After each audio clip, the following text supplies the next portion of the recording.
E aí, pessoal, tudo bem? A gente vai aqui fazer a apresentação do nosso projeto aqui de heurísticas e meta-heurísticas.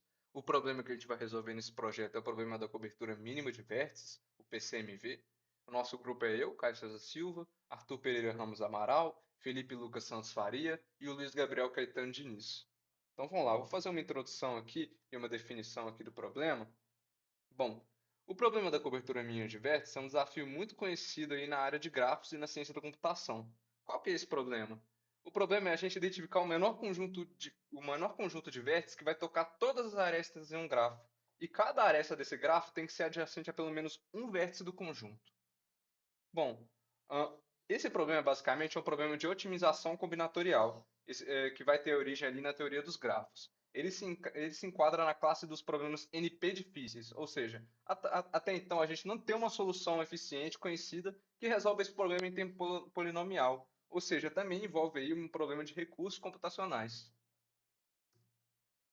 Eu vou passar aqui algumas aplicações práticas, porque eu acho que fica mais fácil de entender onde que esse problema pode ser utilizado. Bom, eu trouxe aqui três exemplos, tá, do PC, onde o PCMV pode ser usado. Por exemplo, em redes de comunicação, a gente pode usar o PCMV para encontrar o menor número de estações base para cobrir uma determinada área, para poder passar uma internet para uma determinada área. A gente também pode utilizar isso para planejamento de segurança, ou seja, determinar o menor número de câmeras que a gente vai instalar que vai conseguir cobrir todos os corredores de um determinado estabelecimento. Ou às vezes também até para análise de redes sociais. Encontrar o menor número de pessoas ali que precisam ser analisadas para a gente poder obter informação ali de toda a rede social. Beleza? Trouxe esses três exemplos aí, mas ele também tem outras aplicações. Bom, agora eu vou fazer uma definição mais formal desse problema. Bom, dado um grafo G, onde V é o número de vértices e E é o número de arestas, o objetivo do PCMV é a gente quer encontrar o menor conjunto de vértices C, tal que cada aresta do grafo é adjacente a pelo menos um vértice do conjunto C. Ou seja, a gente quer encontrar um conjunto de vértices que vai cobrir todas as arestas do grafo. A restrição que é imposta aí é que para cada aresta UV nesse conjunto de vértices E do grafo G, pelo menos um dos vértices U ou V tem que estar em C, que é o conjunto que a gente quer minimizar no final das contas, que é o número de vértices dessa cobertura. Enfim, qual que é o objetivo? O que que a gente vai fazer aqui? A gente vai tentar explorar uma nova heurística para abordar esse problema da cobertura mínima de vértices. Aí a gente vai também avaliar essa nova heurística por meio de testes, e ainda que essa heurística não seja inovadora, a gente com certeza vai aprender bastante e a gente vai ter mais conhecimento acerca da estrutura do problema. Bom, pessoal, vamos falar da metodologia aqui. Então, a gente utilizou uma heurística de controle de busca local. A heurística, no caso, ela acha um matching máximo. Então, ela basicamente vai inserindo arestas que ainda não estão cobertas pela cobertura e insere os dois vértices dela. E depois disso, ela remove os vértices desnecessários é, da solução final.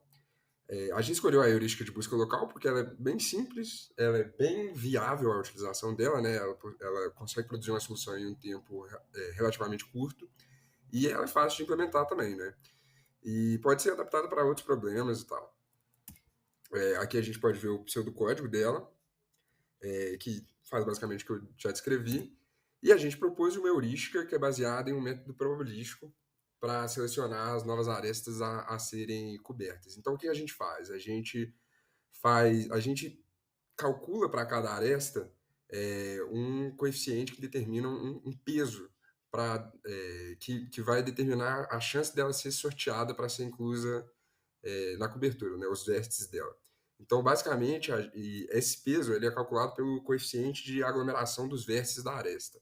A lógica disso é que vértices que possuem coeficiente maior, eles são eles tendem a ser mais importantes de cobrir, né? Então, porque como os vértices que têm coeficiente mais alto, eles têm basicamente eles participam de mais triângulos, né? Nos grafos, eles tendem a ser mais cruciais para a cobertura. Aqui a gente pode ver o pseudocódigo, e é isso. Agora eu vou falar um pouco sobre os experimentos utilizados. Para comparar o desempenho da heurística proposta com a heurística clássica de busca local, foram realizados experimentos dentro de um programa da linguagem Golang, que é uma linguagem do Google.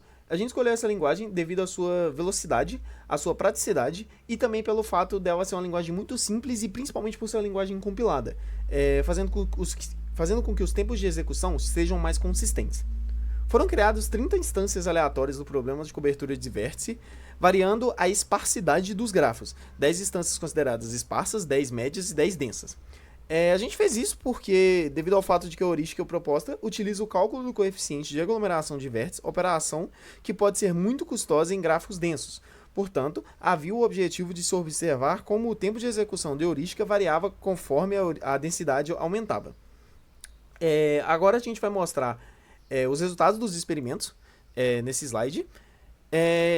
Com grafos esparsos, a gente percebeu que apenas apenas em uma instância a solução encontrada foi tão boa quanto a solução encontrada pela heurística de controle, e o tempo de execução foi muito similar. Em grafos médios, a heurística proposta supera a de controle na qualidade da solução final em 3 instâncias e alcança o mesmo resultado em uma instância. A heurística proposta ela demora cerca de 20 vezes mais também de tempo para encontrar uma solução. E em grafos densos, a heurística probabilística proposta superou a de controle em 5 das instâncias e empatou em uma, o que revela uma pequena vantagem. O tempo de execução é 100 vezes maior, inviabilizando a sua utilização em situações reais. Os resultados dos experimentos mostram que, apesar das suas virtudes, a heurística proposta traz consigo mais características negativas do que positivas, já que apresenta problemas muito grandes com o tempo de execução, pois a sua complexidade assintótica é muito sensível à esparsidade do grafo de entrada. Se esse fosse o único problema, talvez a utilização fosse viável em aplicações que envolvem grafos esparsos, mas nesses casos a solução encontrada geralmente é pior que a solução encontrada pela heurística local.